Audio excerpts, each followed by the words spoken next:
TeleHemp. This is our first English-speaking program. We have had already 2 previous one in Spanish, and I have a great pleasure today to share an important person to the hemp business, but especially to my person. I have met this lady in Germany, and she blew my mind from day one, from all her knowledge about the business. And we have Karen with us from Sacramento, California. And we no, from Colombia. But hey, I'm here. And we also have Andrea, who is also Colombian, and she's based in Bogota. They will be taking over our calls. Welcome all. Okay, so I'm really glad that we have Erin today here. Thank you so much for joining us. I would like you to just tell us a little bit what you've been doing in the industry, like the background you got on your research, and just for everybody to kind of contextualize who are you. That would be great. Sure. Basically, I'm an entrepreneur.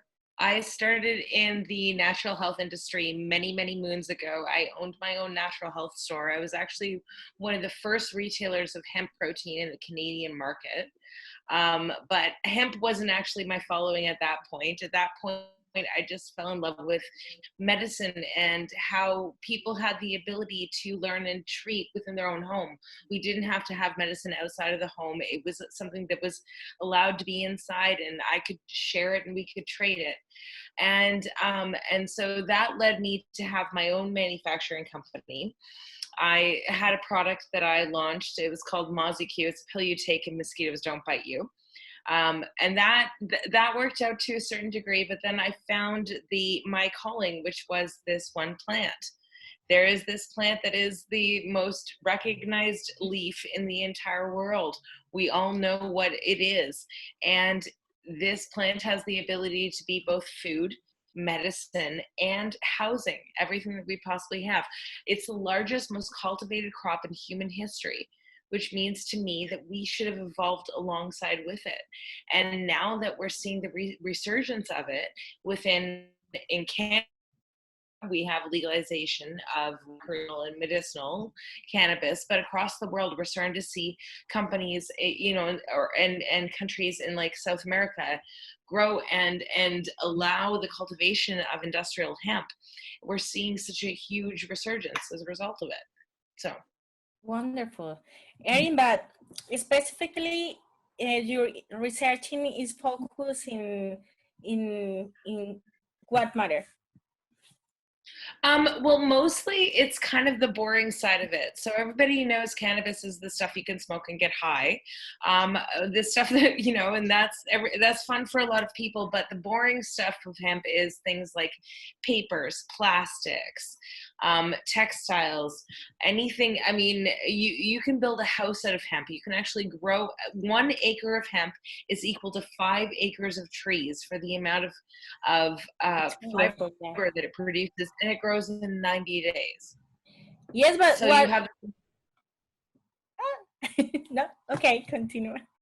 Oh no, so you have this amazing possibility within this one plant to do so many different things, even just as a form of protein.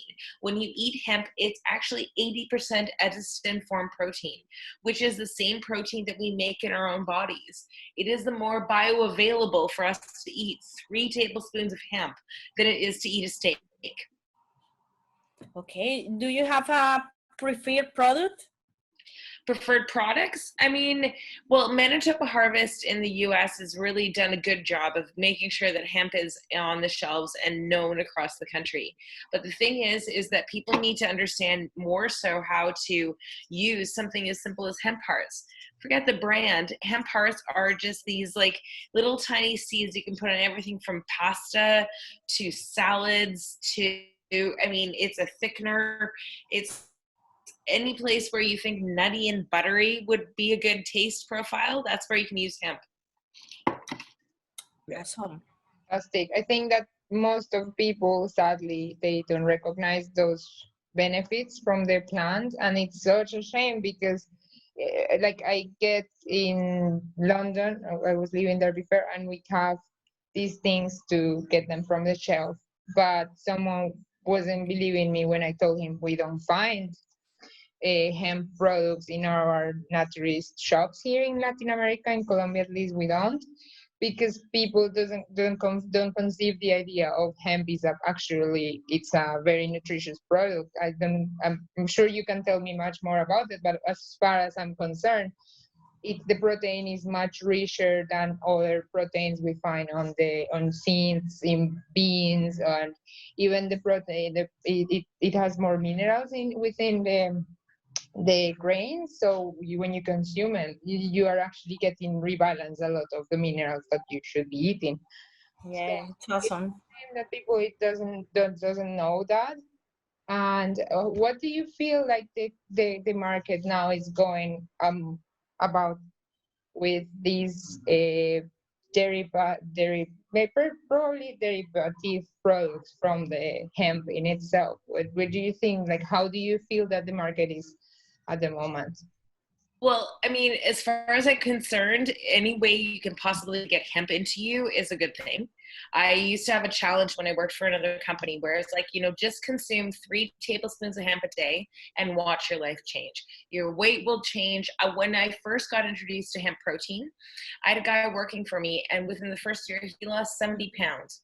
And that was just from eating hemp. Wow. It's a bioavailable protein. When everybody thinks about protein, they think about, oh, okay, well then protein is meat. That's what I need. Well, no, the cow had to get it some way, right? The cow had to actually make the protein somehow. And that's coming from the grass and from those nutrients. If we can have a plant-based protein in our diet, then we're actually, first of all, we're decreasing the carbon emissions that come from the dairy and cattle industry, but we're also eating in a much more bioavailable, logical way.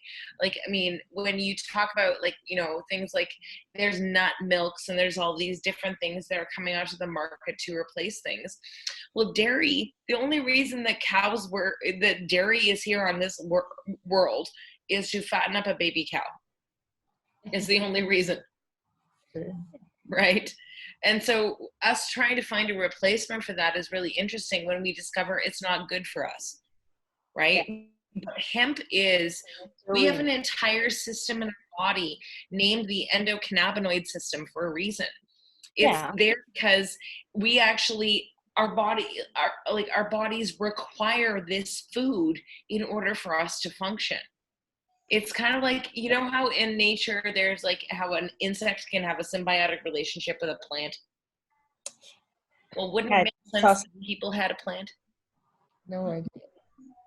Erin, also cows has a very special place in the heart of Argentinians, the Chileans, the Brazilians, and the Uruguayans. They love eating meat. I know, I noticed that. Coming and working in Paraguay was very much just like, oh my God, I know I'm a meat eater, but I got to step up my game here. Oh my God. But the sausage was so good. You throw in a bit of hemp into that sausage, be bad. Yes. On a way.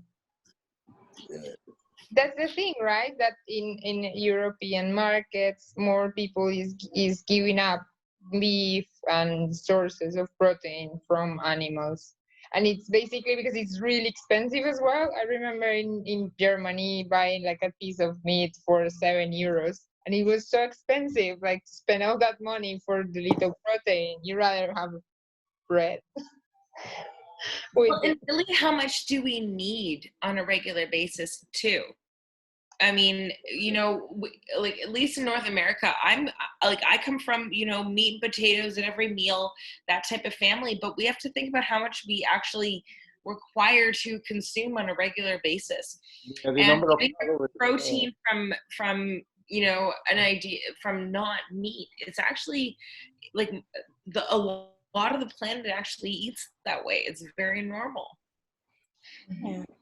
I think this is cultural, and you have to create the habit.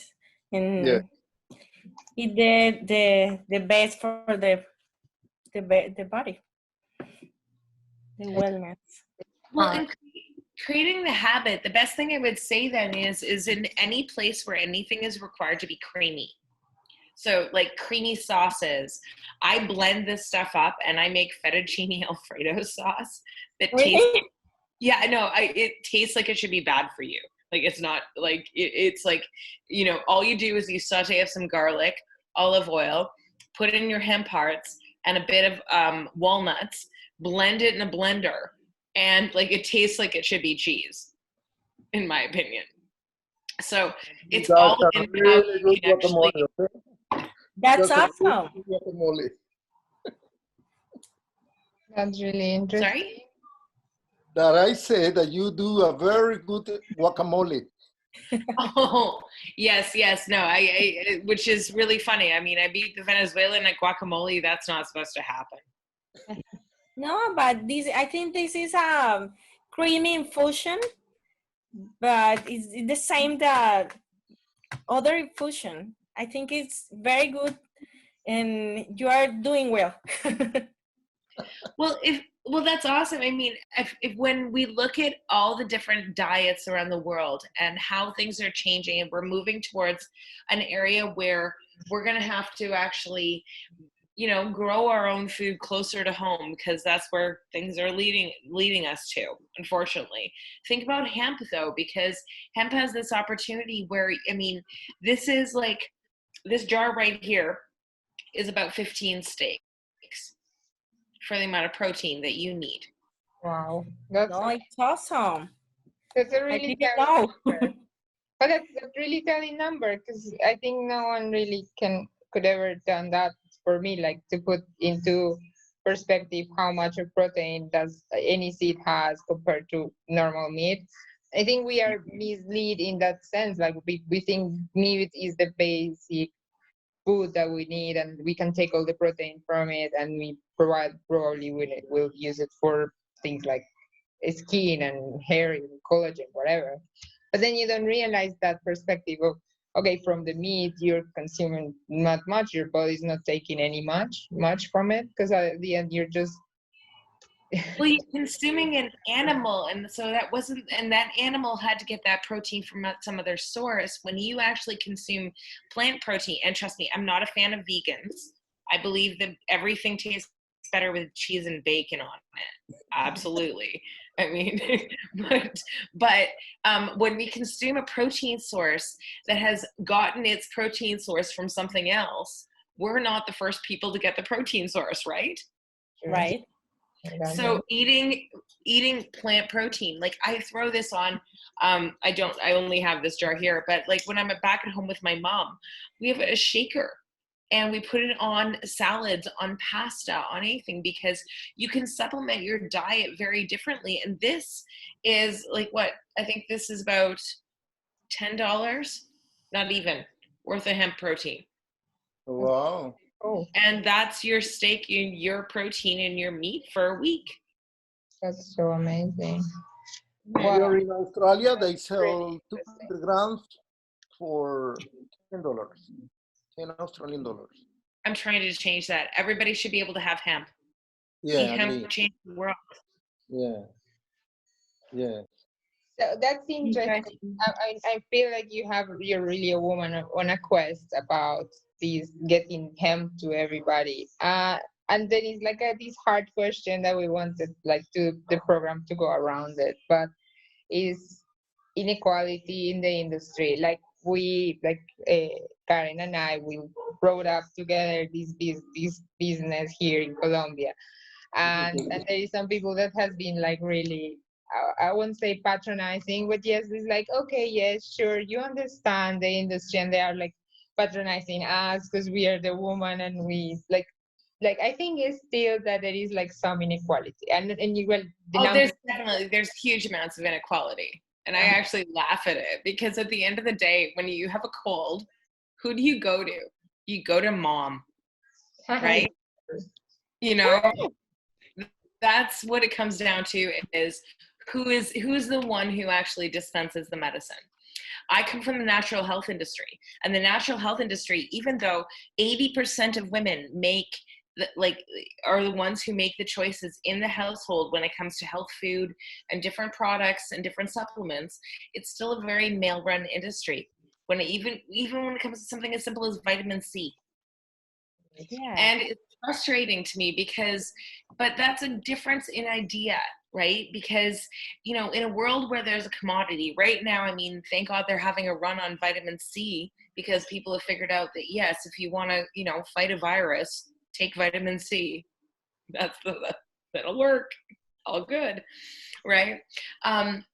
But we've come to this idea where our health is a commodity, when it's actually not supposed to be a commodity. If you flip things around, flip things into the way that women actually think about things. I'm not saying men think about things wrong. I'm not saying women think about things right. I'm just saying, once in a while, when you get women together, what do? We see a bunch of people, we see a bunch of kids in the corner there, we see dinner that needs to be made, and we see all this stuff, and we get everything all organized and together and working perfectly. That's nurturing. My grandmother she scared the living crap out of me most of my life, but she always made sure that everybody was taken care of. Right? And so it's a different idea in business that we have to embrace in order for us to actually succeed in this business. Because right now it's a grab, because it's like, oh, it's shiny, it's cannabis, it's hemp, it's all these other things. It can't be a grab because it's her. There's a reason that it's a dioecious plant, which means it's male and female, and the males pop up and they fertilize and they die off long before the females even get their job done. Or in the case of the THC people, they don't even want the males around at all. So it's a matter of, I don't know, taking our strengths within this plant and finding out who she is and running with it. It's Pachamama. It's Pachamama. Pachamama is the one that provides to all. That's true. I don't have my necklace on, but I wear a Pachamama necklace. Oh, that's so cute. Yeah, you're right. That's actually really good. Well, that's interesting, because that view, it's pretty much what we feel. Like, I think from all the industries, the one that cannabis gives you that opportunity of like you have so much in common with people that is inside the community, because all of us, like, we are moved by this passion and this plant, and we are like, it comes from a deeper level, more than you're a man, you're a woman, and it differentiates in any way. But it's really interesting to have your side, like your thoughts about it, because I think if there is any industry that it has really many opportunities at this stage, is this one. Sometimes I feel like we are pioneers in this industry, and it's really heartwarming and like fulfilling to see people that is doing great research, and they have like their textiles, and they show the world what they're doing with this fiber that is part like not well known. And how you feel like all our behavior should be molded into this new reality. Like, we need to educate people, we need to tell them what is this plant about, and it's a huge quest. How do you feel about it?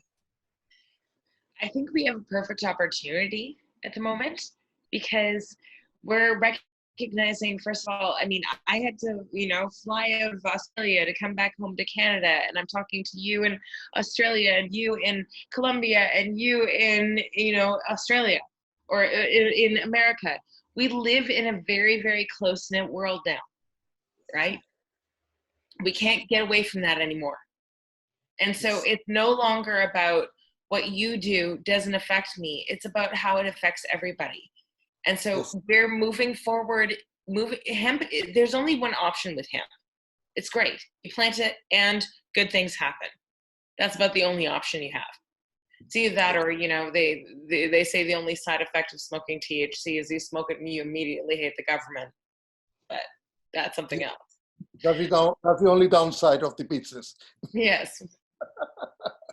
But we have this opportunity with this plant to make amazing amazing amounts of change. It inspires so many people. I know of a kid who is making a boat out of hemp just because it was planted and there was a possibility to do it.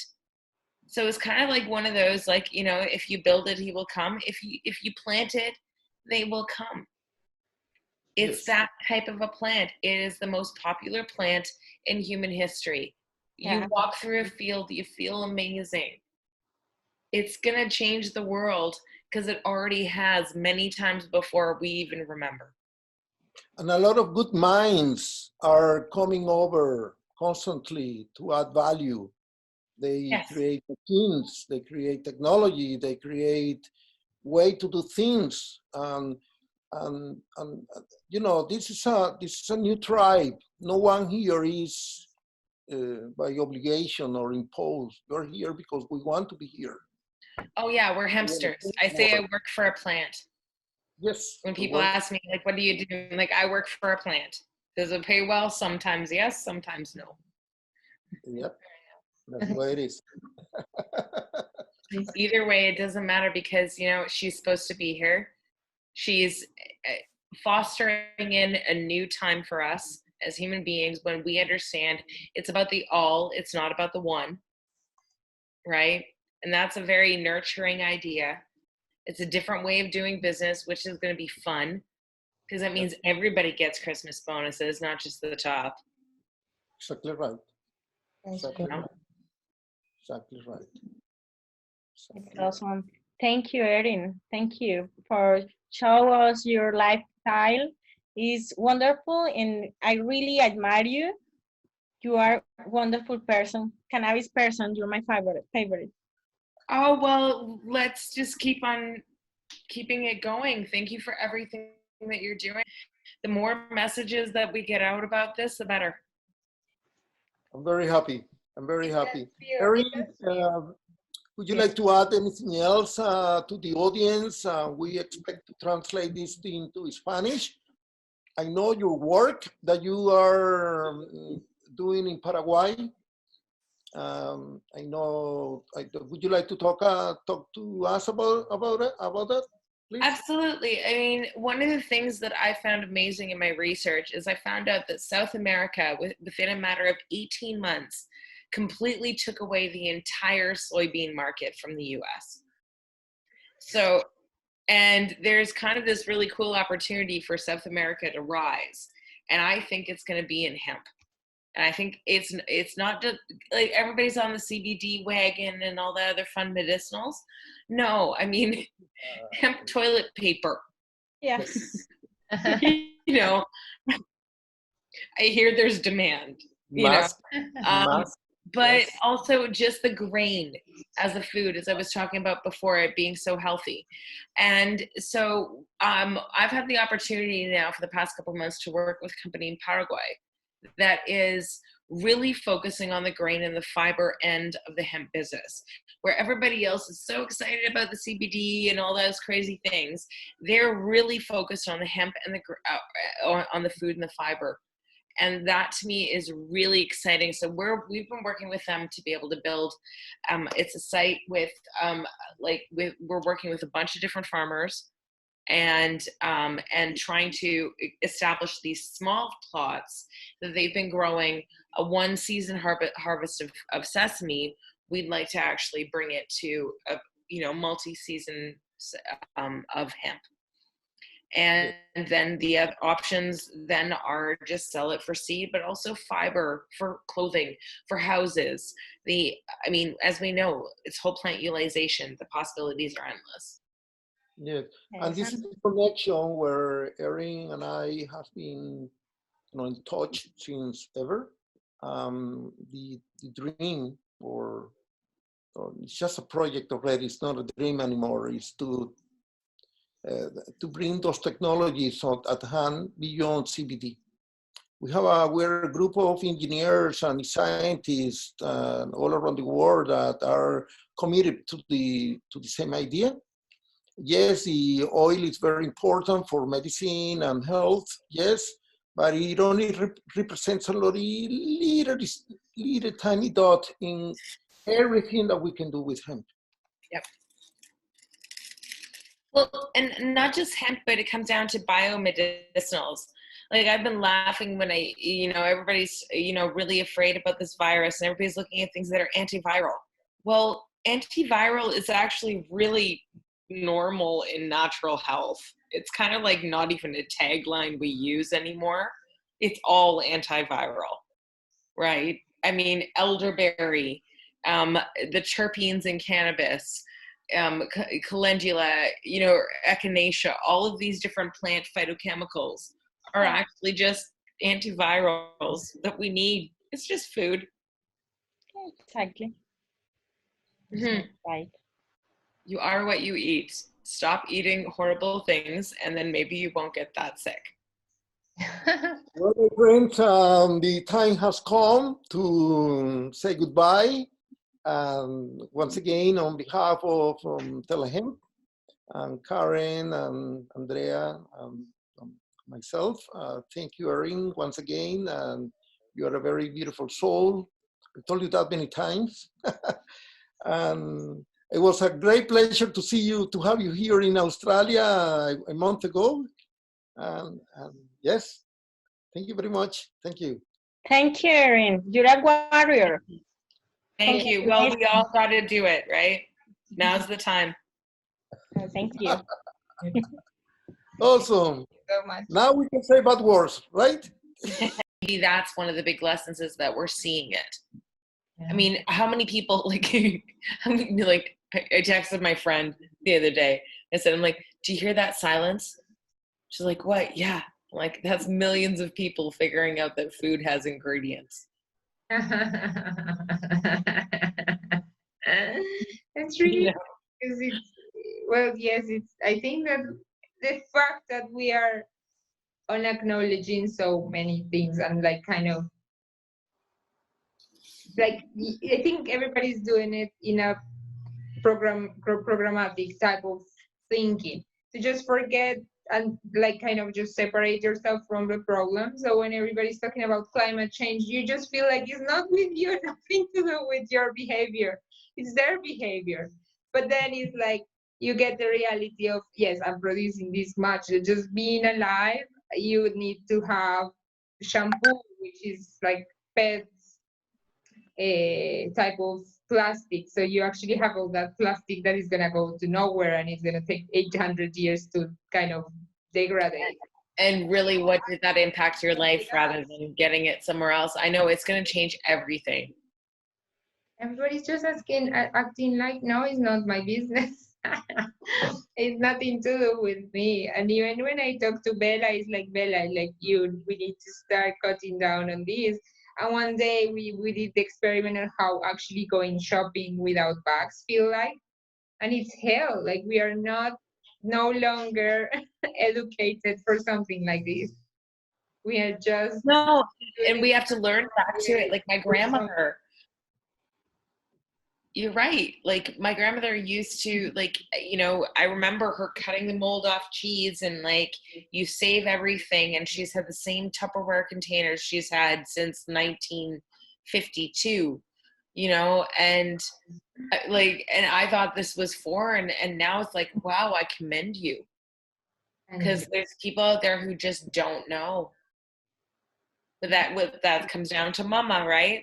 What does Mother Nature do? She sends us to our room, and if we're good, we might get some chicken soup. I think it's sad because we all forget what we eat is what we are, and I think we are doing that like in such a manner that it's almost indistinguishable for what you are thinking and what you're doing.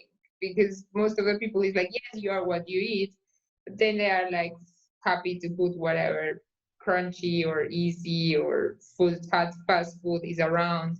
So you don't have to think it much. It's just there. They just serve it to you, and you just eat. And I can see like problems like obesity are out of the numbers are just wrong in so many ways, and it's not something like for us to say, well, who is well or who is not well. But what I'm saying is just it's so easy to fall into this whatever, just convenience rather than hard work on cooking or doing your work on getting your ingredients right or from the places where they're supposed to come. Just these farmers. I know. Can you imagine a world where people? Yeah, I mean, can you imagine a world where people had to go out every day and forage for food? Like, we don't even know how to cook without, when you're faced with like here's a rabbit, here's a, okay, shit, gotta go cook this. Yeah, we don't know these things. And I think that's the thing. The more convenient it gets, the less you know these things, because obviously, like most people, like I think most people were like underestimating the whole your home is your world thing until now that they are like 24 hours in the same hole, and then they realize, oh my god, I live in a shithole. But it's I did this I did this to myself, knowing. Yeah, or oh my god, yeah, exactly. Or oh my god, like I don't know where anything's gonna come from. I guess the second hottest thing other than toilet paper is now seeds, which is great. I mean, I'm just so excited that people figured out where food comes from. Yeah, true. It's true. You know? But yeah, people are it's going to be a very different world. It's interesting. So I think it's prime and ready for hemp, as far as I can tell. It's ready, and I think South America is actually poised to do it if they just get on the ball and do it in food and fiber. Don't do it in CBD. Everybody wants to do CBD. Don't do it. No, we have to start for the raw material, for cáñamo, for the building house and eating, and I don't know. I know. No, it starts. The people has a dream. The billionaire. Everybody wants to be a millionaire, yes, and they don't want to do the hard work because this industry is in its nappies. It's really early stage. You don't find any economies of scale yet. You don't find people doing this systematically or building machinery to do this in a huge. Oh, no, it's so brand new. I've stood in fields and I've been talking to somebody going, hey, do you notice this? And they're like, no, that's probably new. Like, oh, like that's how new it is. Exactly. And it comes down to like making that solid frame of things with construction. Everybody's going on the CBD like medicine business thing. Is funny because you know what?